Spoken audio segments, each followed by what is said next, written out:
मेरे प्यारे दोस्तों, मेरे प्यारे भाइयों, तो मैं आपके सामने फिर कुछ ज्ञान की बातें लेके आ रहा हूं। और आज मैं आपको जो विवेक देने जा रहा हूं वो परम विवेक है। आप उस विवेक के सहारे सत्य और असत्य का जो निर्णय है बहुत ही अच्छी तरह कर सकोगे अगर आप विचारशील हो तो, अगर आप सच में विवेकी हो तो। क्योंकि जो विवेकी होता है वो केवल एक सैन की जरूरत होती है उसको। वो कोई मूर्ख नहीं होता है कि उसको 100 बार समझाया जाए। जो विवेकी होता है वो सत्य और असत्य को एक ही बार में परख लेता है कि असल में सत्य और असत्य क्या है। बस एक इशारे की ही कमी होती है विवेकी की जिंदगी में। वो इशारा मिला नहीं और उसका विवेक जागा नहीं, उसी वक्त जाग जाता है। तो दोस्तों, आज बात करेंगे सतगुरु कबीर साहब की देह के ऊपर और उनके विदेह स्वरूप के ऊपर। क्योंकि लोगों में बहुत ज्यादा भ्रम आ चुका है कि कबीर साहब भी कोई शरीर है, वो भी किसी लोक में कोई नूरी तत्व का शरीर है जो अरबों खरबों युगों तक कायम रहता है और उसके बाद वो भी नष्ट हो जाता है। कुछ भ्रमणा लोगों ने, अज्ञानियों ने फैला दी है। लोगों के मनों में ये बात बैठ गई है और बड़ा अच्छा घर कर गई है ये कि कबीर साहब भी कोई ऐसा शरीर है जैसा जो लाखों करोड़ों साल रहता है, अरबों साल रहता है सतलोक में, उसके बाद वो भी नष्ट हो जाता है। तो दोस्तों, मैं आपसे एक बात पूछना चाहूंगा कि जो नूरी तत्व का जो कबीर साहब का जो शरीर बताया गया है आप लोग को, उसकी बहुत बहुत बहुत ज्यादा उम्र है। मैं मान गया, आपने बोला, मैं मान गया, ठीक है। मुझे इतना बताया जाए केवल कि जब वो शरीर यहां पे आएगा तो क्या उस शरीर के गुण बदल जाएंगे? जैसे सोना आपके घर में पड़ा है, वो सोना 24 कैरेट का है। आपके पास 24 कैरेट के सोने के बिस्कुट है, मान के चलो एक बिस्कुट है। आप वो 24 कैरेट का बिस्कुट कहीं भी ले जाओ, आप चाहे अपने देश में ले जाओ, चाहे आप अमेरिका में ले जाओ, चाहे जापान में ले जाओ, क्या वो देश के हिसाब से उसके गुण बदल जाएंगे? क्या वो 24 कैरेट से 22 कैरेट रह जाएगा या 20 कैरेट हो जाएगा? आप विवेक लगाओ, विचार करो, ऐसा कभी नहीं होगा। तो जब वही नूरी तत्व जो बोला गया, प्रकाश पुंज का जो तत्व कबीर साहब का बोला गया कि शरीर है, वो सतलोक में अरबों खरबों साल तक जीवित रहता है, उसके बाद वो खत्म हो जाता है। तो वो तत्व यहां 3 लोक में आने के बाद 120 साल में कैसे बूढ़ा हो गया? कैसे बाल सफेद हो गए? कैसे बुजुर्ग हो गए?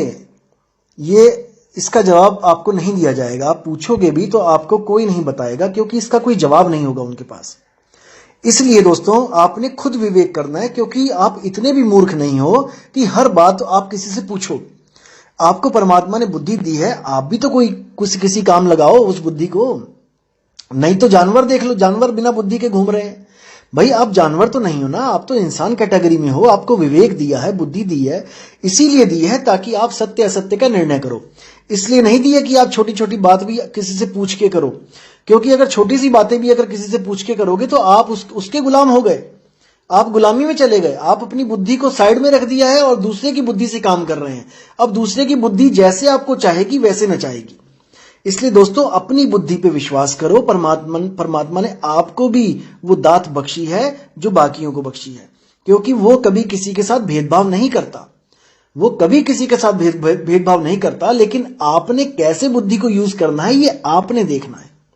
कितना विवेक आप जगा सकते हो ये आपने देखना है।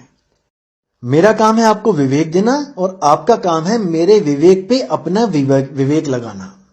बस यही 2 काम है। मैं आपको विवेक दूंगा और आप मेरे विवेक पर अपना विवेक लगा के ये जानोगे कि सत्य क्या है और असत्य क्या है। बस इतना भी अगर आपने काम कर लिया तो वो सत्य आपसे दूर नहीं है। हाँ, ये सच है दोस्तों कि हमारे देश की ये विडंबना है कि हमारे देश में ऐसे ऐसे गुरु घंटाल आ गए हैं जिन्होंने भक्ति को मस्ती बना के रख दिया है। जो आपको तो बड़ी बड़ी बातें करेंगे, माया से दूर रहो, काम क्रोध से दूर रहो, और खुद उसमें लिप्त रहेंगे। आपको कहेंगे कि ज्यादा पैसे दिमाग खराब कर देते हैं, और वही गुरु सत्संग करने के 5-5, 10-10 लाख रुपए और पता नहीं क्या क्या आपसे मांगेंगे। तो दोस्तों, ये सच में एक विडंबना है। इस प्रथा को हमने खत्म करना है, लेकिन 5 उंगलियां एक सी नहीं होती हैं दोस्तों। अब कोई कहे कि सब संत चोर हैं, सब संत डाकू हैं, तो भाई ऐसा भी नहीं है। कबीर साहब ने क्या किसी से मांगा? मुझे बताओ। वो तो क्या क्या कहते हैं, कहें कबीर कुछ उद्यम कीजिए, आप खाओ दूजों को दीजिए। वो तो कहते कुछ काम करो, वो तो चरखा काटते रहे, अपना कपड़ा बुनते रहे। तो आप उनको उनके साथ शामिल नहीं कर सकते हो कि जो चोर उचक्के हैं, जो गुरु हैं, पाखंडी हैं। अब नानक साहब का लगा लो आपने, नानक साहब ने किससे क्या मांग लिया बताओ, कितने लोगों से चंदा इकट्ठा कर लिया बताओ। ऐसा नहीं होता। देखो वो समय कुछ और थे, उस समय कोई कारें नहीं थी, कोई बस नहीं थे, नानक साहब पैदल जाते थे, ठीक है। जो मिल जाता था, कोई सत्संगी सत्संग करते थे, जो ईमानदार होता था उसके घर खाना भी खा लेते थे वो, क्योंकि उन्होंने प्रचार किया। कहां कहां जाके प्रचार किया बताओ। अगर वो कोई नौकरी करते तो क्या वो प्रचार कर पाते? खेती बाड़ी करते थे तो क्या खेत वो सिर पे उठा के लेके गए थे क्या, कि वो खेती भी करते और प्रचार भी करते? देखो दोस्तों, समय के बदलने के साथ स्रोत भी बदल जाते हैं, इसको हमेशा समझना है दोस्तों। आज आपने मान लिया कि मुझे ज्ञान हो गया, ठीक है, और आज हमारे हाथ में मोबाइल भी है, इंटरनेट भी चल रहा है, आप अपनी ही बात लाखों लोगों को बता सकते हो यूट्यूब के द्वारा। दोस्तों आज बता सकते हो ना। अगर आज से 100 साल पहले आपको ज्ञान हो गया होता तो आप क्या करते होते बताओ। आज आपके मन में प्रचार करने का जो इच्छा प्रकट हो गई कि नहीं, जैसे बाकी लोगों को जो आत्मज्ञान होता है वो इस दुनिया को छोड़ के चले जाते हैं, लेकिन मेरे मन में आया कि मैं प्रचार करूं और मैंने यूट्यूब पे चैनल बना लिया। दोस्तों आज इसलिए बना लिया क्योंकि आज ये सुविधाएं हैं। अगर 100 साल पहले आपको ये आत्मज्ञान हो गया होता, आप समझ रहे हो मैं किसके लिए बोल रहा हूं, उन आत्मज्ञानियों के लिए बोल रहा हूं जो स्वयंभू आत्मज्ञानी बन जाते हैं। तो अगर उनका 100 साल पहले अगर उनको आत्मज्ञान हो गया होता और वो लोक कल्याण के लिए निकलते घर से, तो दोस्तों वो क्या करते आज बताओ। आज तो अपना बिजनेस है, पैसा आ रहा है, यूट्यूब भी है, चैनल भी है, लोगों तक बात भी पहुंच रही है। अगर 100 साल पहले वो करना चाहते प्रचार, तो कैसे करते? क्या वो घर से बाहर नहीं निकलते? अगर वो नौकरी भी करते, बिजनेस करते और प्रचार करते तो कितनी दूर चले जाते? रोज उनको घर वापस आना पड़ता शाम को, क्योंकि सुबह उन्होंने दफ्तर भी जाना है। आप सोचिए दोस्तों, क्योंकि सोचने में टैक्स नहीं लग रहा है, सोचने में पैसे नहीं लग रहे हैं। आप सोचो केवल कि आज आपको अगर कोई अच्छा लग रहा है कि वो प्रचार कर रहा है और कुछ ले भी नहीं रहा है, बहुत अच्छी बात है कि कुछ नहीं ले रहा है, अच्छी बात है। ये क्यों नहीं ले रहे हैं ये भी मैं आपको बताऊंगा। तो अगर आप उस वक्त प्रचार करना हो आपने, जब सुविधाएं नहीं थी, तब आपको घर बार छोड़ना ही पड़ता, वरना आप ज्यादा से ज्यादा 10 किलोमीटर, 20 किलोमीटर, 30 किलोमीटर से आगे नहीं निकल पाते। समझने वाली दोस्तों बात है। और अगर बाबा नानक की तरह आप प्रचार करते, गली गली शहर शहर घूम के, तो आपको पैसों की जरूरत पड़ती। ऐसा नहीं है कि नहीं पड़ती। तो पैसा कहां से आता?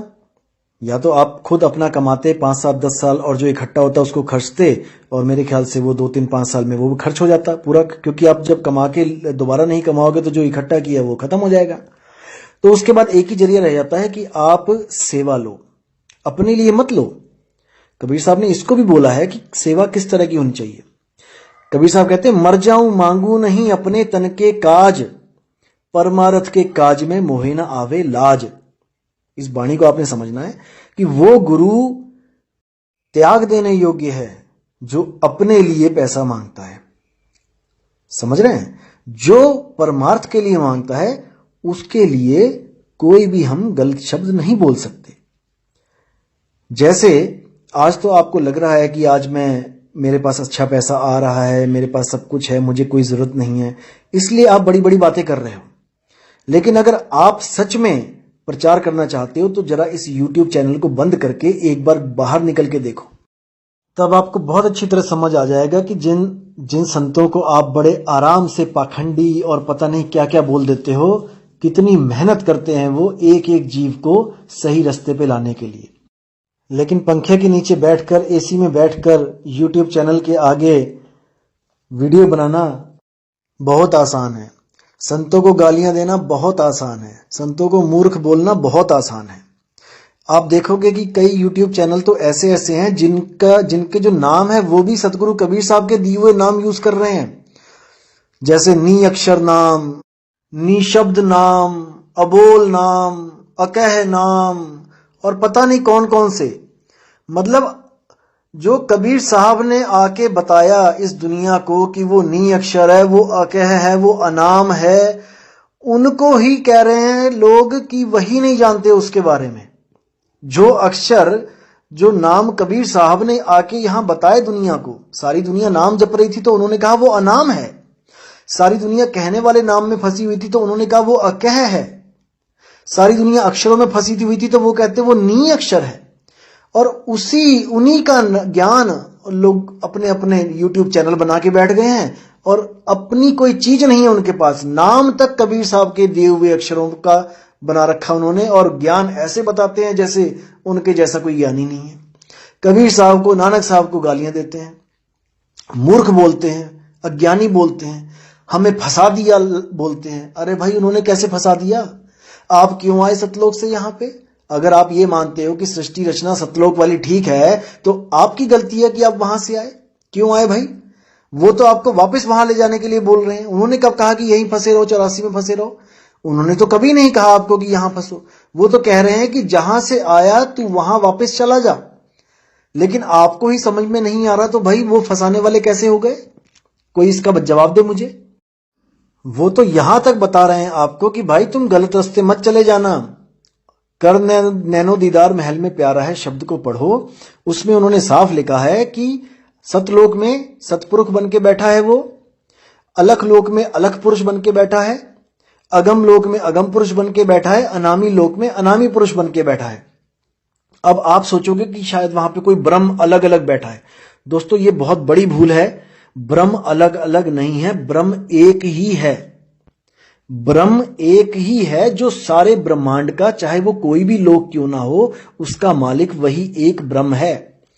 और जिनकी बात कबीर साहब कह रहे हैं कि वहां पर करोड़ों सूरज वाला पुरुष बैठा है, आगे कोई अरबों सूरज वाला पुरुष बैठा है, तो दोस्तों वो कोई ब्रह्म बैठा नहीं है वहां पे। वो तो माया ने आपको दिखाया है। वो माया ने आपको दिखाया है। कैसे दिखाया है? वाणी में ही देखिए क्या कहते हैं। आदि माया कीनी चतुराई, झूठी बाजी पिंड दिखाई, अवगति रचना रची अंडमाही, ताका प्रतिबिंब डाला है। साफ क्लियर कर दिया कबीर साहब ने कि ब्रह्म आपको लग रहा है जैसे अलग अलग पुरुष, ब्रह्म पुरुष वहां पे बैठे हैं, कि आप जा रहे हो आगे से आगे करोड़, आगे से आगे अरबों सूरज, आगे आगे खरबों सूरज चमक रहे हैं एक एक रोम में। वो कह रहे हैं कि आपको तो दिखाया जा रहा है किसके द्वारा? माया के द्वारा। वहां पे कोई नहीं बैठा है, वहां पे कुछ भी नहीं है, लेकिन आपको ये माया झूठी बाजी दिखा रही है। साफ बोला उसमें। लेकिन अज्ञानी बंदे इसको नहीं समझ सकते हैं। वो आपको ये घोषित कर देंगे कि हर लोक में एक नया पुरुष बैठा है। बताओ, अरे इतने पुरुष कहां से आ गए? कौन है ये पुरुष? 4-5 पुरुषों के नाम तो आपको कबीर साहब की वाणी से बता देंगे कि अलग पुरुष वहां बैठा है, अकह पुरुष वहां बैठा है, अगम पुरुष वहां बैठा है, और सतपुरुष वहां बैठा है, अनामी पुरुष वहां बैठा है। और आपको कहेंगे कि अनंतों पुरुष हैं। अरे तुम नाम तो बताओ, 100 नाम बता दो पुरुषों के।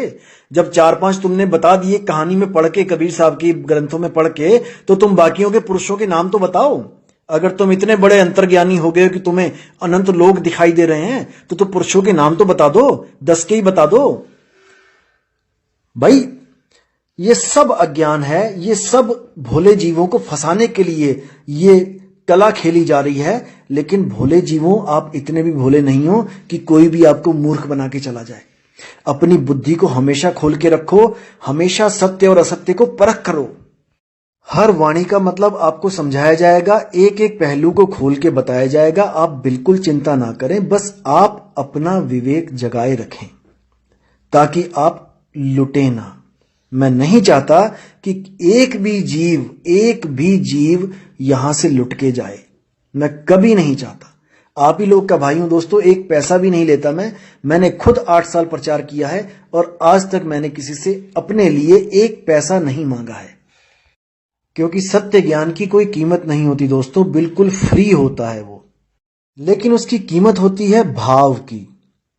ये भाव बहुत जरूरी होता है दोस्तों, क्योंकि बिना भाव के आप समझ लो कि आप किसी को लूट रहे हो, आप किसी को धोखा दे रहे हो।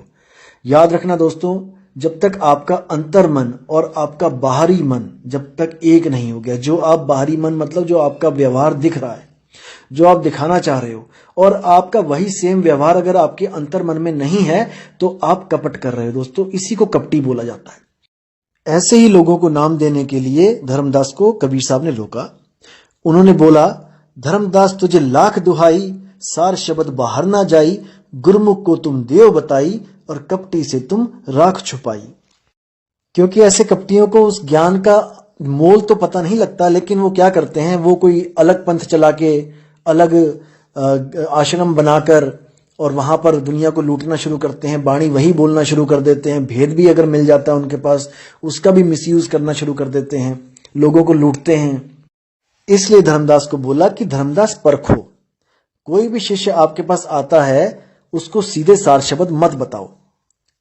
कबीर साहब ने बोला धर्मदास को कि जब तक परख नहीं होगी। दोस्तों, आज अगर हम स्कूलों में बच्चे अपने डालते हैं तो वहां पे भी तो परख हो रही है, वहां पे भी तो एंट्रेंस एग्जाम हो रहा है। अगर आप वहां पे जाके भिड़ जाओ कि आप क्यों एंट्रेंस एग्जाम ले रहे हो, क्यों बच्चों को परख कर रहे हो, बच्चों की एडमिशन दो सीधे, कहने का मतलब सीधे नाम दो, आप क्यों दोबारा दोबारा आश्रम पे बुला रहे हो, तो दोस्तों वहां पे आपकी दाल नहीं गलेगी। यहां तो आपको बड़ा अच्छा लगेगा, गुरुओं के लिए तो आपको बड़ा अच्छा लगेगा कि आप जाओ और सीधे नाम मिल जाए।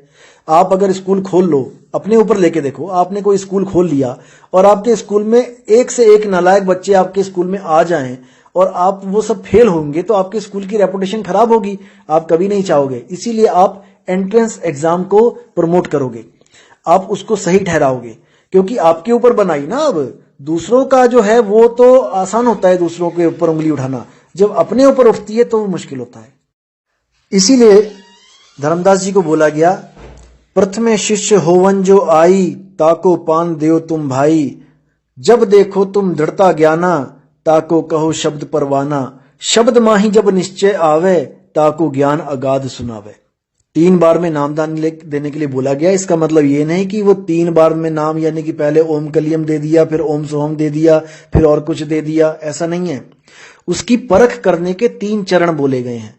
सबसे पहले तो ये देखो कि जब वो आता है तो उसकी बुद्धि विवेक कितनी है, वो आपके पास आया क्यों है, वो नाम क्यों लेना चाहता है। क्या उसको कोई शारीरिक बीमारी दूर करनी है, क्या उसके घर में कलेश है उसको ठीक करना चाहता है, या वो आमदनी कम है, व्यवसाय नहीं चल रहा है, उसको बढ़ाने के लिए आया है। पहले इसकी परख करो कि वो आया क्यों है, क्योंकि ये हीरा है दोस्तों, ये सबको नहीं दिया जाता, ये सबके लिए नहीं बना है, ये केवल उसके लिए बना है जिसको इसकी कीमत पता है। इसलिए हर चेले की परख की जाती है कि वो नाम क्यों लेना चाहता है। उसके बाद उसको नामदान दिया जाता है, और वो नाम सीधे सार शब्द नहीं होता है, वो नाम 52 अक्षरों के नाम होते हैं जिनको जपने के लिए बोला जाता है। उसको क्यों दिया जाता है, क्योंकि अभी उसकी बुद्धि में इतना विवेक नहीं होता कि वो इन बातों को समझ सके कि वो अनाम है, वो अकह है, वो नी अक्षर नाम है। तो उसको बोला जाता है कि आप सत्संग में आते रहो या फिर आप सत्संग सुनते रहो, ऑडियो के द्वारा, वीडियो के द्वारा, या किसी सत्संगी भाई से जो अपनी बात करके, अपना सत्संग करके, किसी किताबों द्वारा आप सत्संग करते रहो और आप समझने की कोशिश करते रहो कि वो सार शब्द क्या चीज है, जिसको प्राप्त करने से आपके सारे जंजाल छूट जाते हैं। तो सबसे पहले जो आपको नाम मिला 52 अक्षरों का, वो आपका पहला चरण हो गया। उसमें बोला है कि बालक सम ज्ञान, जिसका बालक जैसा ज्ञान है उसको पहले जपने वाले नाम दे दो। उसके बाद दूसरा चरण जो होता है वो होता है आपको जब सत्संग में ये बताया जाता है बार बार कि वो नाम बोलने लिखने पढ़ने में नहीं आता है, जो आपको नाम दिया है वो सार शब्द नहीं है, ये भी बताया जाता है साथ के साथ। तो इतना ज्ञान जब उस बालक को हो जाता है तो उसका दूसरा चरण भी कंप्लीट हो जाता है। उसके बाद तीसरे चरण में उसी शिष्य को सार शब्द दिया जाता है और उसके जो पुराने वाले नाम होते हैं उसको छुड़वा दिया जाता है। एक छुड़ाए एक लखाए। जो सार शब्द दिया जाता है वो कोई नाम नहीं होता, वो कोई शब्द नहीं होता, वो आपका निज स्वरूप होता है। आपको बताया जाता है कि असल में आप हो कौन और आप कहां पर हो। दोस्तों, आप कहां हो और आप कौन हो, यही वो निज ज्ञान है जिसको कबीर साहब कहते हैं, आपा खोए आपको चीने तब पावे पद निर्वाणा। आपा खोए यानी कि आप जिसको आज तक ये समझ के बैठे थे कि मैं हूं, जैसे आप आज तक ये समझ के बैठे हो कि मैं तन हूं और थोड़ा सा ज्ञान मिल जाए तो आप ये समझ जाते हो कि मैं मन हूं। लेकिन असल में क्या है कि ना मैं तन हूं ना मैं मन हूं, मैं तो इन दोनों को चलाने वाला हूं, मैं इन दोनों की उत्पत्ति का कारण हूं, मैं चेतन हूं, मैं परम चेतन हूं। जब तक आप इसको नहीं समझोगे, जब तक आपको इस तन और मन से छुटकारा नहीं मिल सकता। तन और मन दोस्तों दोनों जड़ हैं और चेतन ये जीव और इसका शुद्ध रूप जो है वो आत्मा है। इसको समझना है। जड़ चेतन का करे निवेड़ा, कहे कबीर सुहंस है मेरा।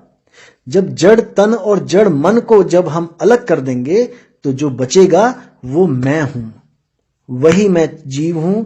और उसी जीव के शुद्ध स्वरूप को चेतना, आत्मा, परमात्मा कहते हैं। तो दोस्तों, इसी के साथ मैं ये सत्संग यही समाप्त करता हूं और बहुत जल्दी आपके पास एक नई ऑडियो के साथ आऊंगा और आपके विवेक को जागृत करूंगा। तब तक के लिए दोस्तों आज्ञा दें। जय गुरु बंदी छोड़ कबीर साहिब, जय हो मदन साहिब की, जय जय सतगुरु वैराग साहिब जी की, सभी संतों की जय हो। साहिब बंदगी सतनाम। मेरे प्यारे दोस्तों, मेरे